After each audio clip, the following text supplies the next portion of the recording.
Est-ce qu'on m'entend bien là? Je crois qu'on m'entend bien.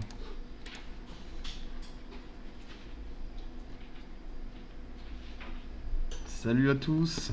On se retrouve aujourd'hui pour une nouvelle vidéo.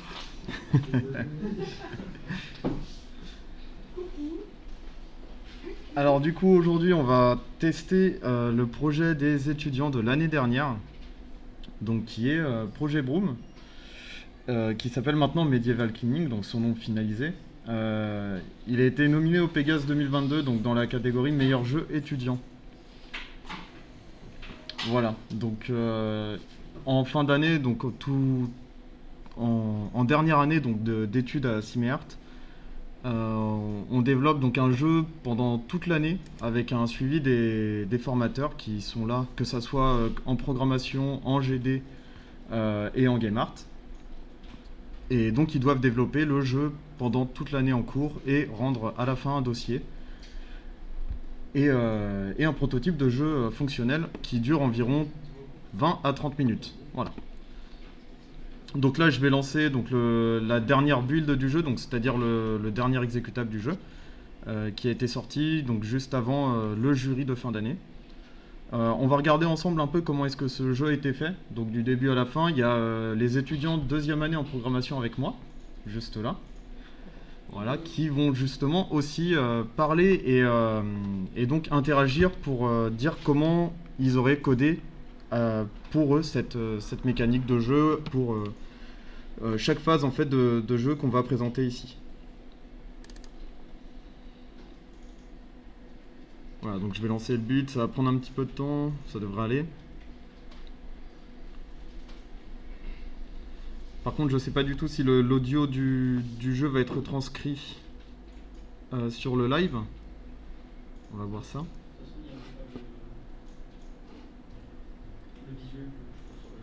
C'est en train de charger encore. Voilà, je pense qu'il y a le son qui est lancé aussi. Voilà.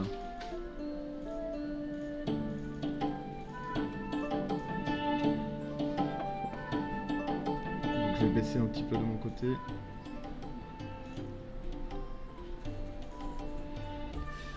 Alors, déjà tout d'abord, juste en arrivant là-dessus, on a quand même le menu principal qui du coup doit être développé donc entièrement. Ça parle aussi donc de sélection, c'est-à-dire qu'on peut sélectionner chacun des éléments ici, mais il faut également penser donc à tous les types de contrôleurs, c'est-à-dire qu'on peut contrôler à la fois la manette mais également la souris. Voilà, donc il faut prendre en compte tout ce genre de choses au moment où on va développer justement ces choses. Pareil, il faut prendre en compte donc, dans toutes les options ce que le joueur va pouvoir modifier en fonction de ses préférences, que ce soit en termes graphiques, justement, pour que ça s'adapte à sa machine, en termes de son, de contrôle et également de gameplay. Voilà. Donc là, on va commencer une nouvelle partie, il y a quelques petits systèmes plutôt sympas. Au départ, par exemple, on aura un système donc d'animation.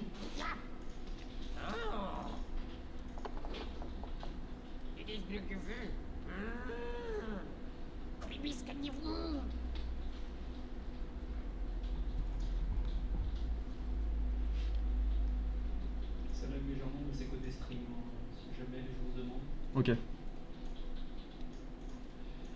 Donc si ça lag un peu, désolé.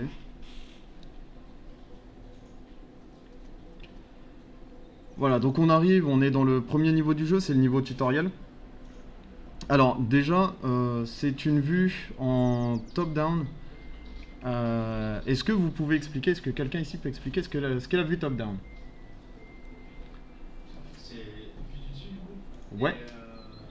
Généralement c'est des jeux qui se jouent à la manette. Alors, généralement à la manette, pas forcément. Ou à la souris, en mode par League of Legends, les déplacements clic droit. Ouais. Très bien, déplacement au clic, exactement.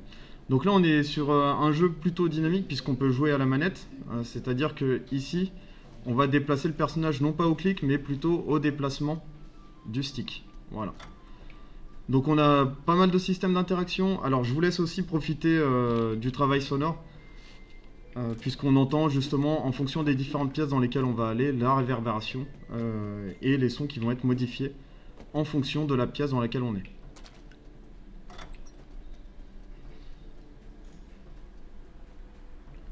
Donc on a également les bruits de pas.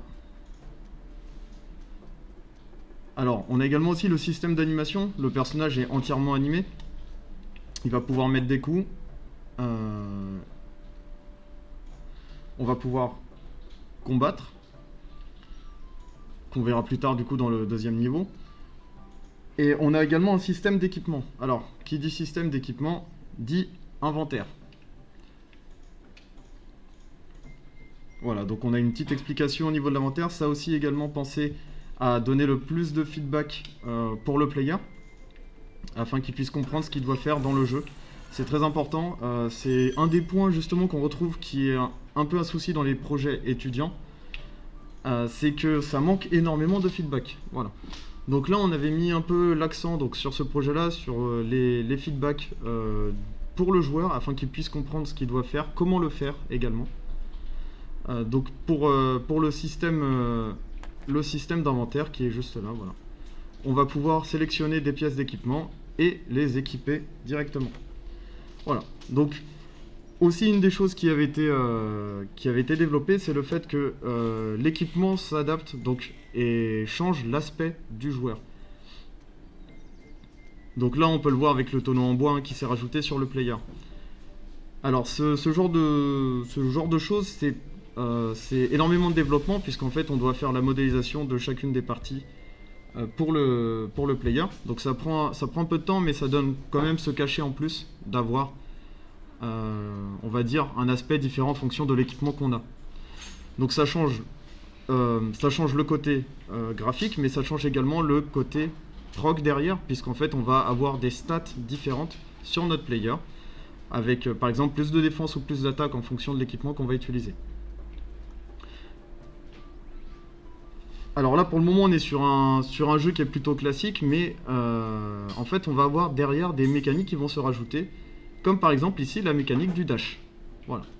Donc cette mécanique là qui va pouvoir rajouter un peu de dynamisme dans le jeu, et on le verra justement au niveau des combats, ou aussi au niveau des énigmes, donc comme ceci, où en fait on va devoir passer et traverser les flammes sans se faire tuer. Donc ici on va pouvoir justement dasher au travers des flammes.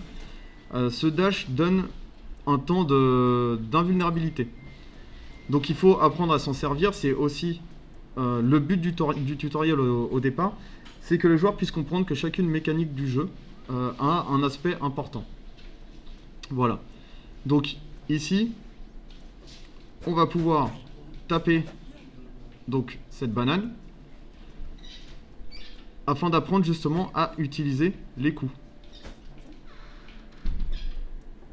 Et de l'autre côté, on a un deuxième type d'attaque, qui est l'attaque verticale, qui elle est plus lente, mais fait plus de dégâts. Voilà, donc ces interactions sont sur deux touches différentes.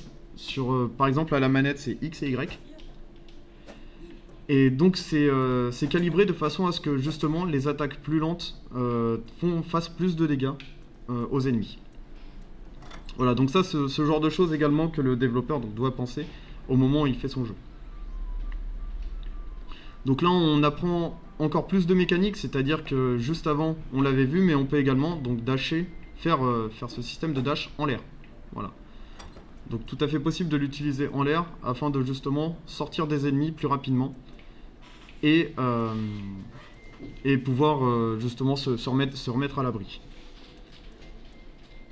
Alors maintenant on a le système de spell, donc ici, qui va permettre de lancer des sorts avec un temps de recharge, donc on peut voir en bas de l'écran. Donc ce système de sort là, on peut le déplacer en fait par rapport au joueur à l'aide du deuxième stick. Donc ça c'est pas mal de calculs en termes mathématiques justement, de dire qu'en fonction de l'orientation d'un stick et de sa position et de la position du joueur, de pouvoir le placer à tel endroit. Voilà, donc une fois que le système est mis en place, on relâche la touche et le sort se lance. Donc on a toute l'explication au niveau des spells. Ici, c'est pareil, c'est un petit tutoriel pour que le joueur continue à apprendre à utiliser ces mécaniques, donc il ne peut pas passer à la suivante tant qu'il n'a pas assimilé la première.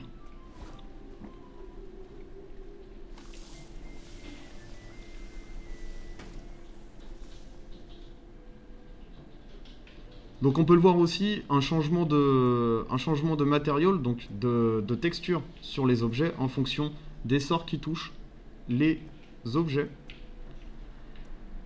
Et donc la dernière mécanique qui est le laser, si je me rappelle de la touche. Juste là. Donc le laser qui va faire des dégâts en ligne droite, des dégâts assez puissants. Donc si on arrive à bien placer les ennemis en face de nous, on peut réussir à pratiquement tuer tous les ennemis. Voilà, donc là c'est la fin du niveau tutoriel, premier niveau du jeu.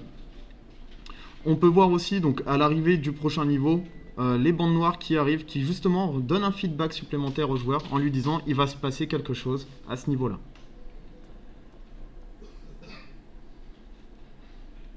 Et on attaque le deuxième niveau.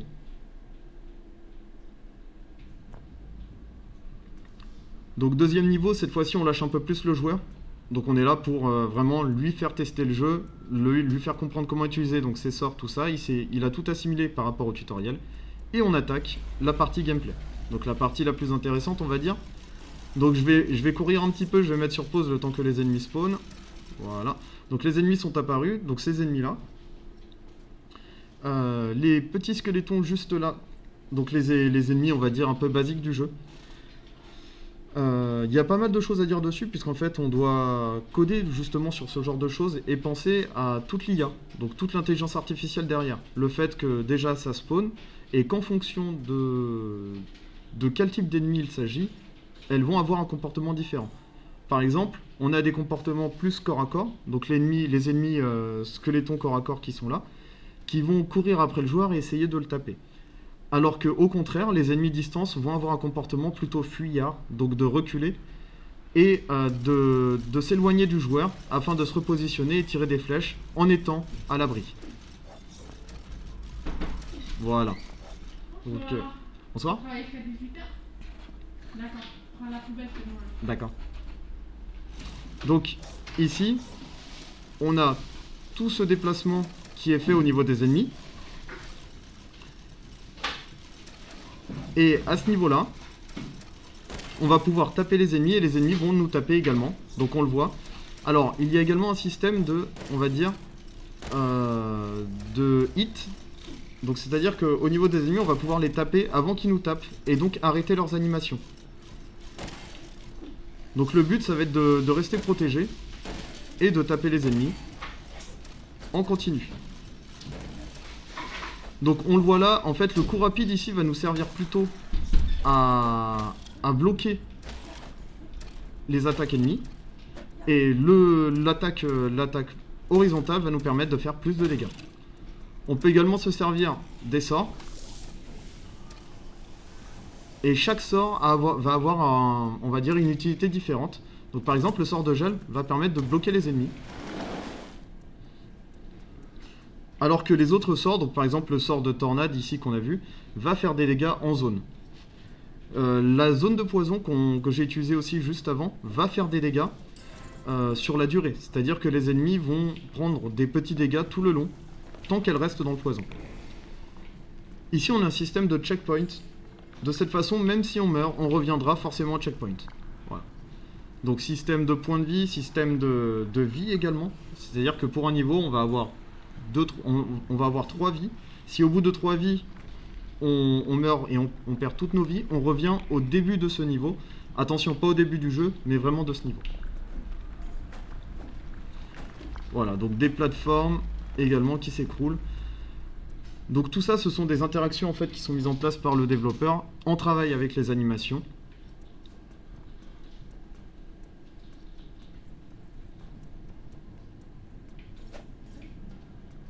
Des objets physiques, donc des choses plutôt classiques dans le jeu vidéo on va dire, des plateformes mouvantes. Alors l'intérêt aussi de ce jeu là, c'est qu'il est accessible on va dire pour un peu tout le monde, c'est un gameplay qui est plutôt simple. Et pourtant on a quand même toute cette phase de dynamisme qu'on peut mettre en place pour des joueurs un peu plus expérimentés. Donc c'est un jeu qui est assez équilibré, on va dire, en termes de gameplay. Même les ennemis en fait ne tapent pas si fort que ça, c'est fait exprès. Mais si jamais on fait pas attention, on peut très vite se faire encercler et bloquer par tous ces ennemis. Voilà, donc là si je joue un peu plus proprement, on peut justement gérer un peu plus les ennemis.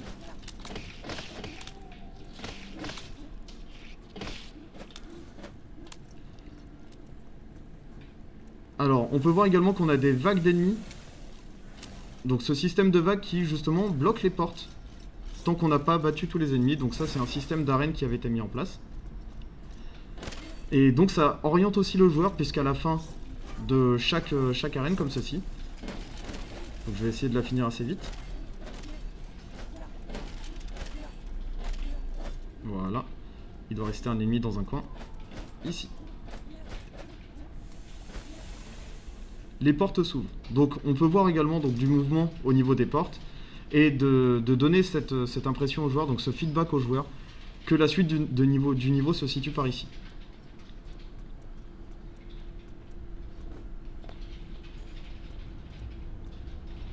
Donc là on va avoir une deuxième arène un peu plus simple. Donc je vais laisser également les ennemis exploser, comme ça on peut voir le travail en termes de FX. Donc on peut en voir certains FX ici par ici, donc les flammes, surtout au niveau des murs. Donc les FX c'est un travail qui est assez complexe on va dire, puisque c'est un peu l'aspect graphique du jeu on va dire en runtime, donc le fait que ça soit, quand le jeu tourne, il faut que ça soit joli, il faut que ça soit catchy, et en même temps il faut que ça soit fonctionnel. Donc c'est un des aspects qui est un peu compliqué dans ce... on va dire dans ce domaine-là. Mais c'est un des points qui justement est abordé pendant les cours.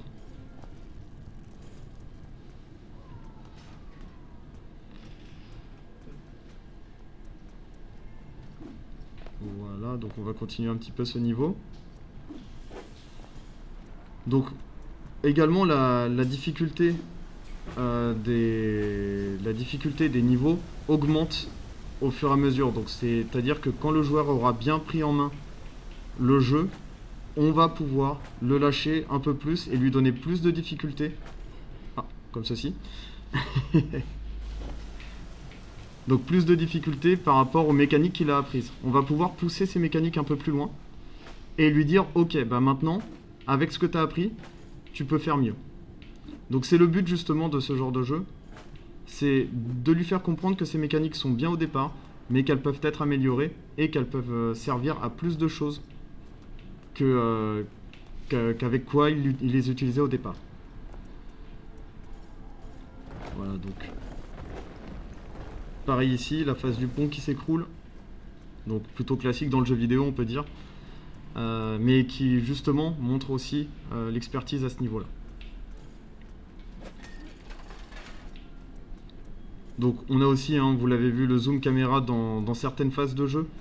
Zoom des zoom caméra qui permet d'avoir un meilleur angle de vue et une meilleure interaction pour le joueur.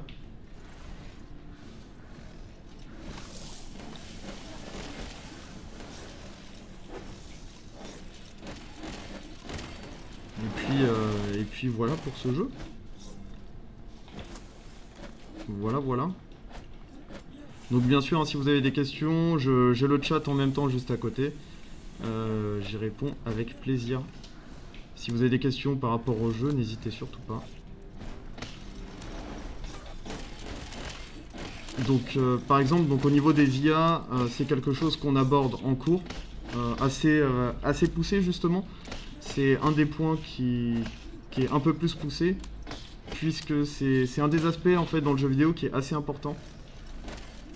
Et on développe en fait souvent des IA qui sont très complexes pour justement donner cette impression aux joueurs d'avoir des ennemis qui sont un peu plus, on va dire, intelligents, un peu plus réalistes en jeu plutôt que quelque chose d'assez bête, quoi.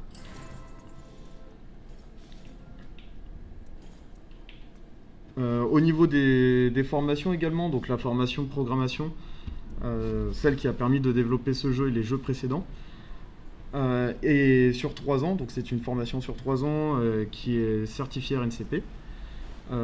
Les étudiants travaillent en continu, donc ils ont des cours chaque jour.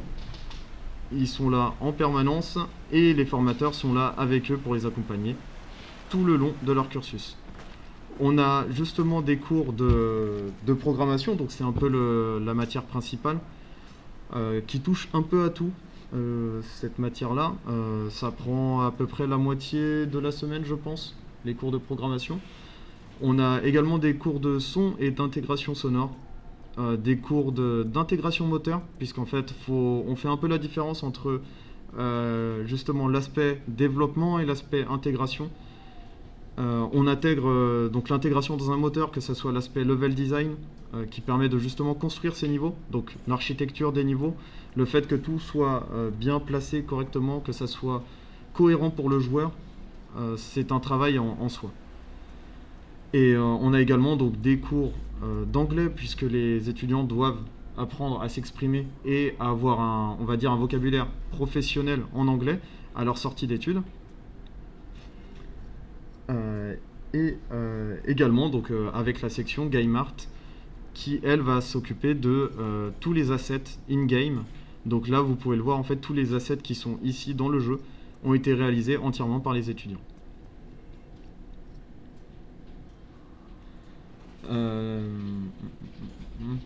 Vous avez la prochaine journée portes ouvertes, donc si vous voulez venir tester ce jeu là ou même les prochains jeux. Donc on est actuellement sur le développement de 2 jeux avec la dernière année. Donc 3e année Game Art et 3e année programmation. Cette année on a réussi à mettre en place donc 2 projets de jeu avec les étudiants. Donc on les suit également dans la conception de leur projet de jeu, c'est-à-dire qu'ils commencent à penser au game design et au pitch de leur jeu en 2e année. En milieu de 2e année, ils commencent à réfléchir à ça et à nous faire des retours. Donc c'est-à-dire que les formateurs vont être impliqués dans la création de leur projet. Donc ils vont pouvoir déjà nous concerter concernant les problèmes et les problématiques qui vont arriver avec le développement du jeu. Mais ça également, on se concerte avec les étudiants et entre professeurs pour voir un peu les problématiques dans chaque domaine. Donc de cette façon, les étudiants ne sont pas lâchés dans le développement du jeu. Ils émettent leurs idées, on peut voir avec eux ce qui va pas. Et si jamais il y a des gros soucis, on revoit avec eux. Si jamais tout va bien, on va leur dire que justement, le développement n'aura aucun souci et qu'on peut se lancer sur quelque chose de concret. Donc il y a tous les étudiants qui vont pouvoir proposer des jeux pour les années suivantes, donc le projet de l'année suivante. Et on va comme ça essayer on va dire, mélanger un peu les idées des étudiants en 2e année pour finaliser le jeu en 3e année et que déjà tout le monde ait envie de travailler sur ce projet en fin d'année, puisque c'est quand même le but, c'est que les étudiants soient motivés à travailler sur les projets de fin d'année. Donc forcément on est beaucoup plus motivé à travailler sur des projets qui nous plaisent. Et également que le projet de fin d'année tienne la route surtout. On fait attention à tout ce qui est scope et difficulté de projet, donc pour des étudiants. Voilà.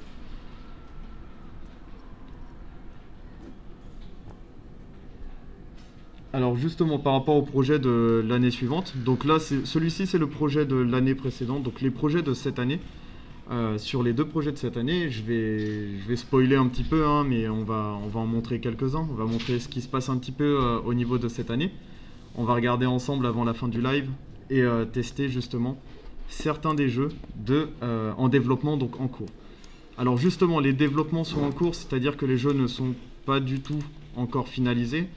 Vous allez le voir assez rapidement, c'est encore en plein développement. On en est à peu près à la moitié du développement, puisque les projets de jeu de cette année doivent être rendus d'ici fin juin pour l'école. Et ensuite, le jury devrait se passer en début d'année prochaine. Donc jury devant des professionnels et également donc, Ubisoft qui viendra tester le jeu et regarder la présentation du jury.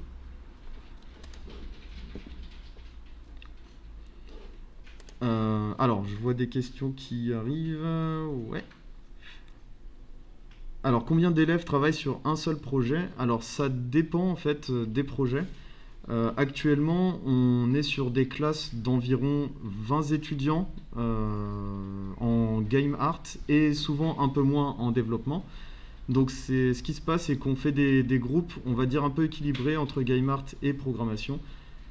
Sur les projets de cette année, ils sont environ 8-9 sur chacun des projets. Voilà, donc il y a énormément de... On va dire qu'il y a beaucoup plus d'assets à produire, donc beaucoup plus de game art comparé à la programmation, donc qui prendra du temps plutôt sur la durée.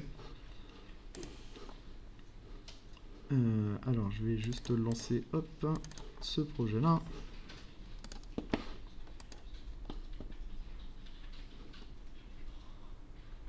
Alors, je n'ai pas le deuxième projet, il est en train d'être finalisé, donc si j'arrive à le lancer juste après, je vous montre également le deuxième projet avant la fin du live.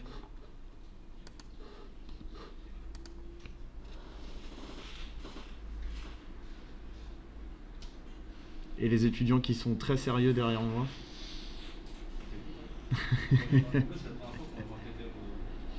Vous avez pas vu TT1? C'est vrai? D'accord. Donc en plus là ça va être plutôt intéressant de voir ça, puisqu'en fait là vous pouvez le voir dès maintenant ici, on a ce qu'on appelle une scène de prototypage. C'est-à-dire que sur cette scène là en fait ce ne sera pas une scène in-game, mais c'est une scène qui va servir justement aux développeurs à tester toute leur mécanique. Voilà, donc on essaye de rassembler le maximum de mécaniques de jeu en un seul endroit et de pouvoir les tester. Donc là on le voit, hein, c'est clairement que des assets de debug, mais ça nous permet de voir et de tester les mécaniques et voir si tout fonctionne correctement. Donc je vais pas trop spoiler au niveau du jeu, je vais juste montrer un petit peu les maps principales. Et je montrerai pas trop le gameplay en lui-même, ça sera la surprise pour les étudiants qui viendront, enfin les personnes qui viendront tester les jeux aux journées portes ouvertes. Sur quel logiciel se fait la plus grosse partie du travail? Alors, nous, on travaille principalement sur Unreal, donc déjà Unreal Engine, au niveau moteur de jeu. Après, pour l'aspect 3D art, on va plutôt être sur ZBrush Maya, avec justement tout le pipeline de production des studios actuellement. Donc, on fait également la passerelle donc, entre Maya et Unreal. On touche un peu à tout, donc que ça soit 3D, que ça soit animation, rigging, on essaye de faire un peu tout et de montrer justement aux étudiants comment faire tout ça. Salut PMC. Et Substance également, oui. Merci de l'avoir précisé. Voilà, donc ici on a le jeu, donc le jeu TTA qui est en cours de développement. Donc les personnages ne sont pas du tout finalisés, hein, c'est simplement donc, des personnages en attendant pour pouvoir tester les personnages en jeu. Les animations également ne sont pas les animations finalisées. Voilà, donc le but de ce projet-là, c'était, on va dire, un peu un projet vitrine pour les étudiants. Pour nous, c'est important en fait que les étudiants puissent sortir avec quelque chose à montrer, quelque chose à sortir et à présenter. Ah, il y a le pont qui bug au fond là-bas. Il clip un peu, mais c'est pas grave. Voilà, donc c'est énormément de vistas comme ceci. Donc une vista, c'est justement d'avoir cette espèce d'impression de grandeur entremêlée donc à chaque fois de phases donc de gameplay. Donc c'est-à-dire que là, on va pouvoir faire nos phases de gameplay à ce niveau-là.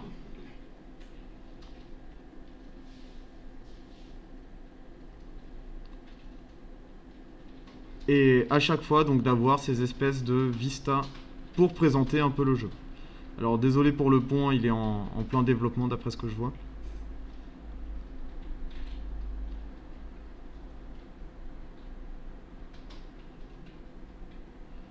Donc le personnage, comme j'ai dit, hein, il est en cours de développement pour le moment, au niveau des déplacements, tout ça, donc c'est encore en plein prototypage. Mais voilà, donc ça vous permet de voir un petit peu l'aspect du jeu, de voir comment on développe ces choses-là. Alors je pense que le pont va bugger, je vais juste éjecter et me mettre à côté. Voilà. Donc je spoil en même temps la destruction, c'est fait. Donc il y a pas mal de choses qui sont en développement sur ce projet, les étudiants sont dessus en permanence, vraiment. Il y a quelques phases d'énigmes plutôt classiques mais qui vont faire forte impression, j'en doute pas. Phase de réflexion.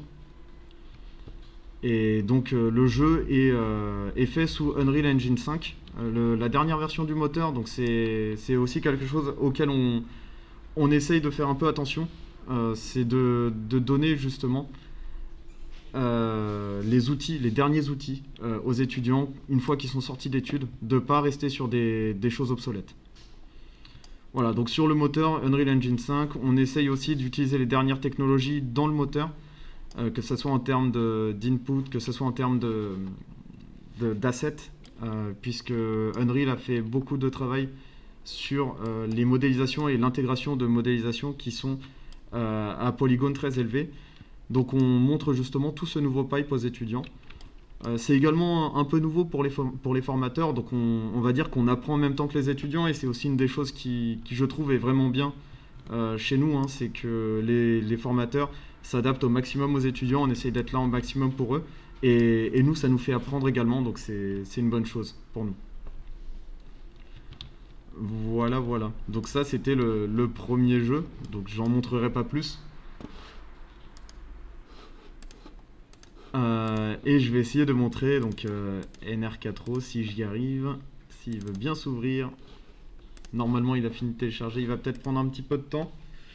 En attendant que ça s'ouvre, hein, du coup les étudiants de deuxième année qui sont ici avec moi, qu'est-ce que vous pensez de l'école? En vrai c'est un bon point plus.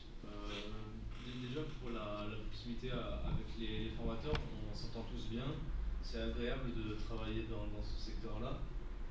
Et ça change vraiment du système scolaire où on a pu être habitué, où c'était très carré, très droit. Et puis il est bien positionné surtout. On a cet avantage-là, il y a le port juste à côté. Et puis non, on a de bon matos aussi. On a du bon matos, on a vraiment tout pour travailler de manière optimale. Si jamais il y a un problème, le matos est changé. Moi je pense que c'est bon, tu as quelque chose à rajouter. Aussi le fait qu'on soit un peu en effectif réduit si on veut, ça permet vraiment du coup d'avoir cette attention de la part des formateurs qu'on n'a pas généralement dans des classes de 30 élèves. C'est vrai. Pour moi c'est une bonne chose. C'est vrai. Merci. Donc oui, c'est vrai qu'on est, on va dire, formateur. Bon là, je suis en live, donc voilà, j'essaye de faire les choses proprement, mais c'est vrai qu'on est quand même plus proche avec les étudiants et bon, de toute façon, on passe clairement le plus clair de notre temps ensemble avec les étudiants. Donc c'est pour ça, autant que ça se passe bien et qu'on rigole tous ensemble, c'est quand même plus sympa, quoi. Au niveau du projet final, il est présenté devant un jury de professionnels. Les élèves présentent le projet final pendant un oral de fin d'année devant le jury. Il y a des répétitions avec les profs. Donc les profs sont là pour justement dire ce qui va pas pendant la présentation. Donc c'est voilà. Là on est en pleine répétition, même si pour le moment on est plus focus sur le jeu en lui-même. On est vraiment à fond dans le développement. Et là, bon, la présentation, on commencera à vraiment s'y intéresser un peu plus quand le projet aura repris un peu plus de calme. Voilà. Donc le deuxième projet a réussi à s'ouvrir, c'est cool. Je vais juste attendre un peu que les shaders compilent, qu'on galère pas trop in-game, et ça va le faire.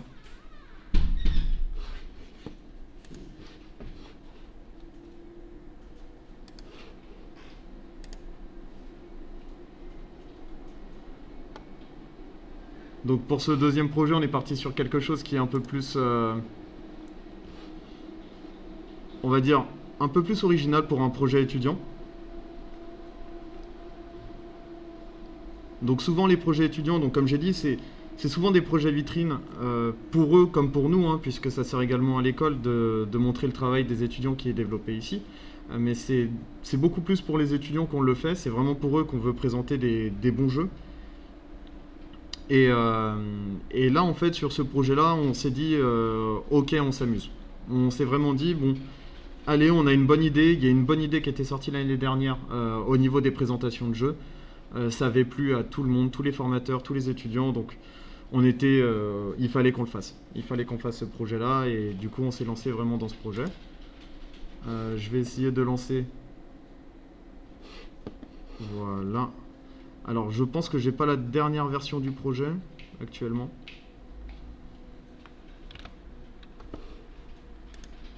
Je pense. J'ai l'air d'être sur une ancienne version. C'est un peu dommage.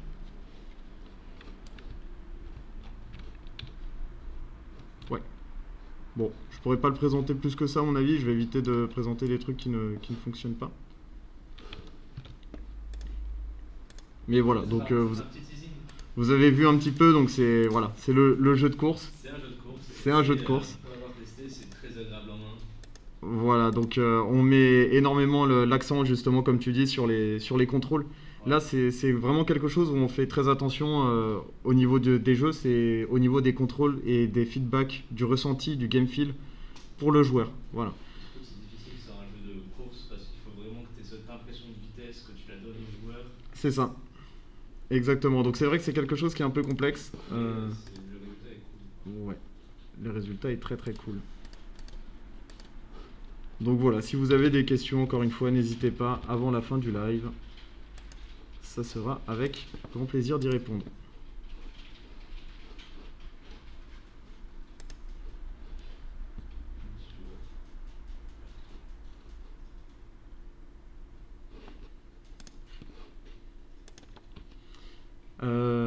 Alors, le jeu de course éventuellement multijoueur, non, ce n'est pas un jeu multi, dommage. On a vraiment mis l'accent aussi sur le jeu solo. Donc non pas qu'il ne fasse pas de jeux multi, on fait des jeux multi en cours, en prototypage.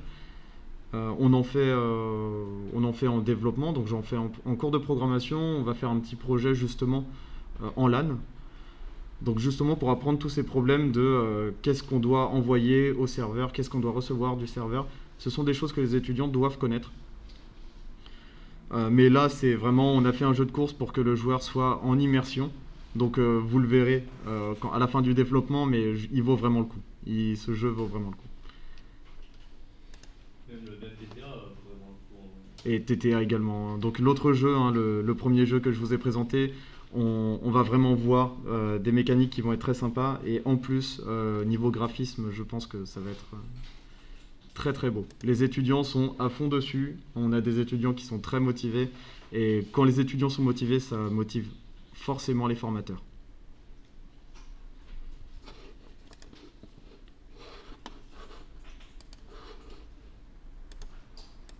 Et bah écoutez, voilà. Donc c'était la petite présentation des différents jeux développés à Cimeart. Donc n'hésitez pas, encore une fois, il y a la journée portes ouvertes qui sera sur 2 jours, le 4 et 5 mars, en présentiel, hein, donc ça sera directement sur place à l'école. Ça vous permettra de voir le campus, voir un peu où est-ce qu'on est placé et comment ça se passe ici. Et puis voilà. Donc merci à tous d'avoir suivi ce live et puis à la prochaine hein, pour un prochain live. Donc on essaiera d'en faire assez régulièrement. On est en train de voir ça justement avec l'école.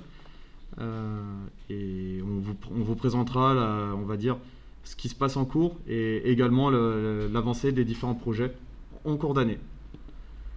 Voilà, merci à tous. Passez une bonne soirée.